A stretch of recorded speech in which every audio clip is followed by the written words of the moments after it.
Hello అండి, welcome back to ultimate రుచులు. అమెరికాలో మాకు గోంగూర అన్ని సీజన్స్లోని అవైలబుల్గా ఉండదండి. కానీ నిన్న ఇండియన్ స్టోర్కి వెళ్ళినప్పుడు గోంగూర కనపడిందండోయ్. దీన్ని నేను లాంగర్ టైంలో స్టోర్ చేద్దామని వెంటనే తీసుకొచ్చేసాను. మీరు కూడా ఎలా స్టోర్ చేసుకోవచ్చో ఈ చిట్కా చూసి ట్రై చేసేయండి. ముందుగా గోంగూర ఆకులను 3-4 సార్లు ఇసుకేమీ లేకుండా శుభ్రంగా కడుక్కోవాలి. ఒక క్లాత్ మీద ఈ ఆకులన్నిటిని పరుచుకుని ఇంట్లోనే ఒక రోజంతా ఆరబెట్టుకుంటే చాలండి. లేదంటే ఎండున్నవారు 3 అవర్స్ సన్లైట్లో ఉంచినా సరిపోతుంది. ఇలా డ్రై అయిన గోంగూర ఆకులను ఒక ప్యాన్లో 1 టేబుల్ స్పూన్ ఆయిల్ వేసి ఫ్రై చేయండి.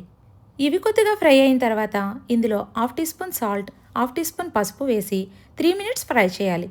ఇక్కడ సాల్ట్ ప్రిజర్వేటివ్గా పనిచేసి గోంగూరని పాడవకుండా చేస్తుంది. అంతేనండి. ఇలా ఫ్రై చేసిన గోంగూరని చల్లారిన తర్వాత గ్లాస్ జార్లోకి తీసి ఫ్రిడ్జ్లో స్టోర్ చేసుకోవడమే. ఇది మనకు 6 నెలల వరకు నిలవ ఉంటుందండి. ఇంకెందుకు ఆలస్యం, చకచకా స్టోర్కి వెళ్ళి టకటకా గోంగూరను తెచ్చుకుని మీరు కూడా స్టోర్ చేసుకుంటారు కదా. ఇటువంటి మరికొన్ని టిప్స్ కోసం సబ్స్క్రైబ్ చేసుకోండి.